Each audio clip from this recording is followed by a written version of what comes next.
সুপ্রিয় দর্শক, স্বাগত জানাচ্ছি আমাদের নতুন আরও একটি আয়োজনে। আর আমি ঠিক এই মুহূর্তে রয়েছি আমাদের প্রাণকেন্দ্র মতিঝিল এবং সেই মতিঝিলের জাতীয় স্টেডিয়ামে। আপনারা সবাই জানেন আগামী মাসে হামজাদের খেলার মাধ্যমে এই স্টেডিয়ামটি অনেকদিন পর খেলায় ফিরছে এবং উদ্বোধন হতে যাচ্ছে। তো এই স্টেডিয়ামের সর্বশেষ যে অবস্থা, সেই অবস্থাটি আপনাদের কাছে তুলে ধরার জন্যই আজকের আমাদের আয়োজন। তো ভিডিওটি শেষ পর্যন্ত দেখতে থাকুন, আশা করছি আপনাদের সবার ভালো লাগবে। দীর্ঘ 5 বছর পর আবারও ঘরের মাঠে শুরু হতে যাচ্ছে আন্তর্জাতিক ফুটবল ম্যাচ। জাতীয় স্টেডিয়ামে সর্বশেষ আন্তর্জাতিক ফুটবল ম্যাচ অনুষ্ঠিত হয়েছিল 2020 সালে নেপালের বিপক্ষে। এরপর শুরু হয় এই মাঠের সংস্কারের কাজ। দীর্ঘ 5 বছর পর এই মাঠে ফুটবল খেলা ফেরার পাশাপাশি ঘরের মাঠে অভিষেক হবে হামজা এবং সমিত সোমের। তবে সিঙ্গাপুর ম্যাচের পূর্বে ভুটানের বিপক্ষে এই মাঠে প্রস্তুতি ম্যাচ খেলবে বাংলাদেশ। প্রায় 160 কোটি টাকা ব্যয়ে সংস্কার করা হয়েছে জাতীয় এই স্টেডিয়ামের। বর্তমানে ফ্লাডলাইট জ্বালিয়ে পরীক্ষা থেকে শুরু করে স্টেডিয়ামের জায়ান্ট স্ক্রিন, ইউরোপীয় ফুটবল মাঠের মতো ডিজিটাল বিজ্ঞাপন বোর্ড বসানো, মাঠের ঘাসের পরিচর্যার পাশাপাশি মাঠের বাইরে ম্যাচ উপভোগ করতে রাখা হচ্ছে আধুনিক জায়ান্ট স্ক্রিনের ব্যবস্থা। এছাড়া ম্যাচ ডেতে ফ্যানজোন সহ থাকছে বিভিন্ন আয়োজন। সবকিছু ঠিক থাকলে আগামী 22 মে মাঠটিকে বুঝিয়ে দেওয়া হবে ফুটবল ফেডারেশনের কাছে। এরপর শুরু হবে ব্র্যান্ডিংয়ের কাজ। এশিয়া কাপ কোয়ালিফায়ার্সের গুরুত্বপূর্ণ ম্যাচটা তাই মাঠ ও মাঠের বাইরে দেশের ফুটবলের এক ঐতিহাসিক দিনের সাক্ষী হতে যাচ্ছে। দীর্ঘ সময় ধরে চলতে থাকা দেশের ঐতিহ্য, ইতিহাস বহন করা জাতীয় স্টেডিয়ামের পুরনো রূপ বদলে এখন নিয়েছে আন্তর্জাতিক মানের স্টেডিয়ামে। যদিও এর সংস্কারের কাজ নিয়ে হয়েছে নানা আলোচনা সমালোচনা। স্টেডিয়ামের যে চেয়ার বসানো হয়েছে এবার সেখানেও ধরা পড়েছে অসঙ্গতি, তাই স্টেডিয়ামের আসন সংখ্যা কিছুটা কমানো হচ্ছে। শুরুতে 36,000 ধারণ ক্ষমতা থাকলেও এখন তা 22,690। সেখান থেকে ভুল করে বসানো ফ্রি ব্লক থেকে সরানো হবে প্রায় 605টি আসন। গ্যালারির সব পুরনো চেয়ার খুলে বসানো হয়েছে নতুন চেয়ার, আর সেখানে লাল রং সহ আরও 2টি রঙের সুন্দর বিন্যাসে স্টেডিয়ামটি সৌন্দর্য পেয়েছে অনন্য মাত্রা। প্রায় 1 মাস পর আজ এসে দেখতে পাচ্ছি স্টেডিয়ামের শেড বসানোর কাজটি সম্পূর্ণ শেষ হয়েছে।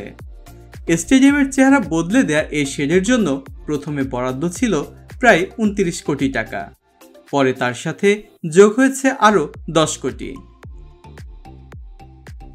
দেশের ক্রিকেটে ডিজিটাল বিজ্ঞাপন বোর্ড দেখা গেলেও ফুটবলে এবারেই প্রথম দেখা যাবে ইউরোপীয় ফুটবল মাঠের মতো ডিজিটাল বিজ্ঞাপন বোর্ড। ইতিমধ্যে ডিজিটাল বিজ্ঞাপন বোর্ড বসানোর কাজটি অনেকটাই দৃশ্যমান হয়েছে।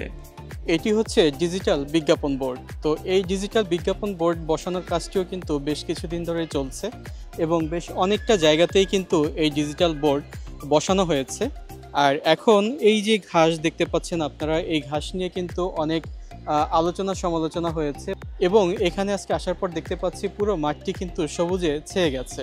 তো যার কারণে দেখতেও ভালো লাগছে। আর আপনারা সবাই জানেন আর অল্প কিছুদিন পরেই কিন্তু হামজাদের দল এই মাঠে খেলবে এবং সেই খেলা দিয়েই কিন্তু এই মাঠটি উদ্বোধন হতে যাচ্ছে বেশ অনেক দিন পরে।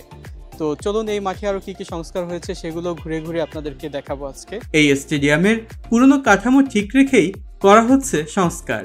পুরনো জায়ান্ট স্ক্রিন খুলে বসানো হয়েছে নতুন এলইডি স্ক্রিন। এর ফলে আগের থেকে আরও ভালো দেখা যাবে স্কোর সহ খেলার যাবতীয় তথ্য। এই স্টেডিয়ামের বড় চমকগুলোর মধ্যে একটি হচ্ছে এর ফ্লাড লাইটগুলো। নতুন লাইট আনা হয়েছে স্পেনের মাদ্রিদ থেকে।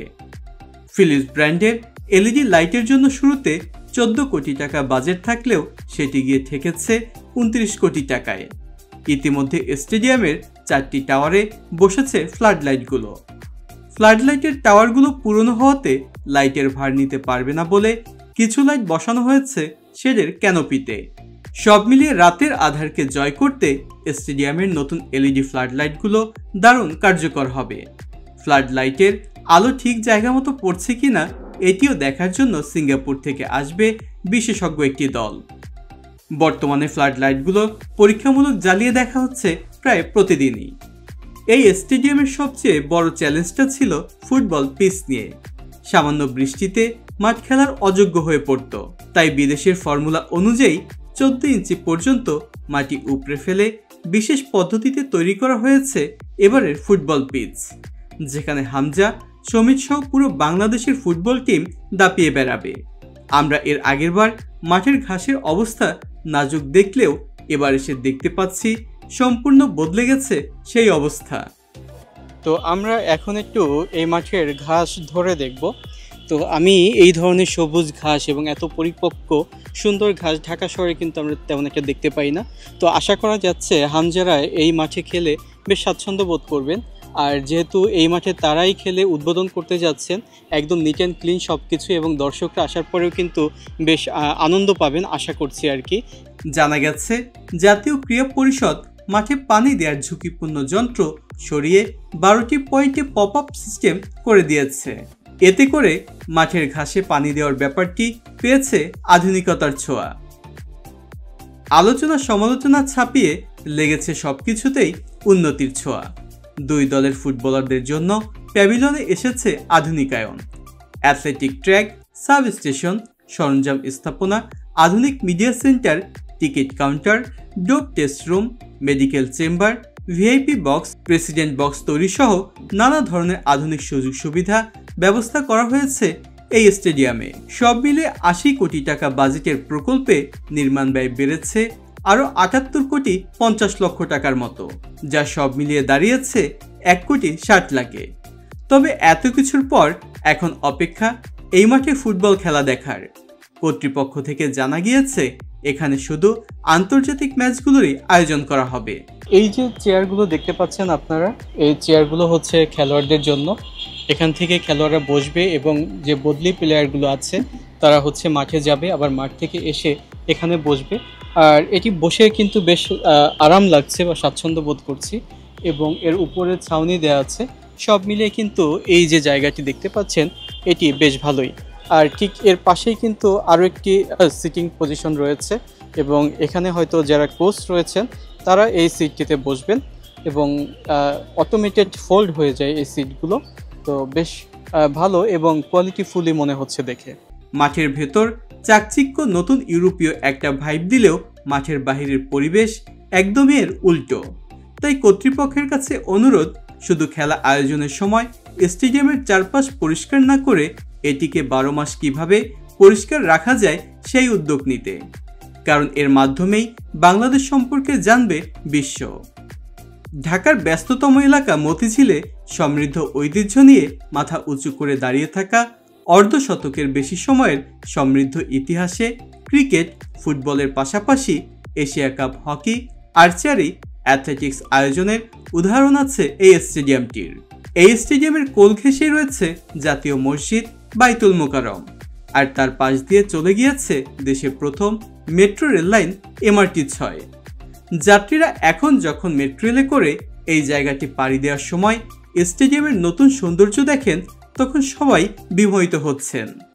আসুন আমাদের স্থাপনাগুলোর যত্ন নেই আমরা। এই দেশ আমার, আপনার এবং সবার। তাই যেখানে সেখানে ময়লা না ফেলি এবং দেশের স্বার্থে কাজ করি। এই ছিল আমাদের আজকের আয়োজন। ভিডিওটি ভালো লাগলে কমেন্টস করুন, সেই সাথে শেয়ার করুন বন্ধুদের সাথে। আর যারা নিয়মিত আমাদের ভিডিও দেখেন কিন্তু এখনও চ্যানেলটি সাবস্ক্রাইব করেননি, তারা সাবস্ক্রাইব করে পাশে থাকা বেল আইকনটি প্রেস করে দিন, যেন পরবর্তী ভিডিওর নোটিফিকেশনগুলো পেয়ে যান সবার আগে। আর যারা ইতিমধ্যে চ্যানেলটি সাবস্ক্রাইব করেছেন তাদেরকে জানাচ্ছি ধন্যবাদ। যে যেখানেই থাকুন ভালো থাকুন, সুস্থ থাকুন। আজকের মতো আমি রুবেল বিদায় নিচ্ছি। আল্লাহ হাফেজ।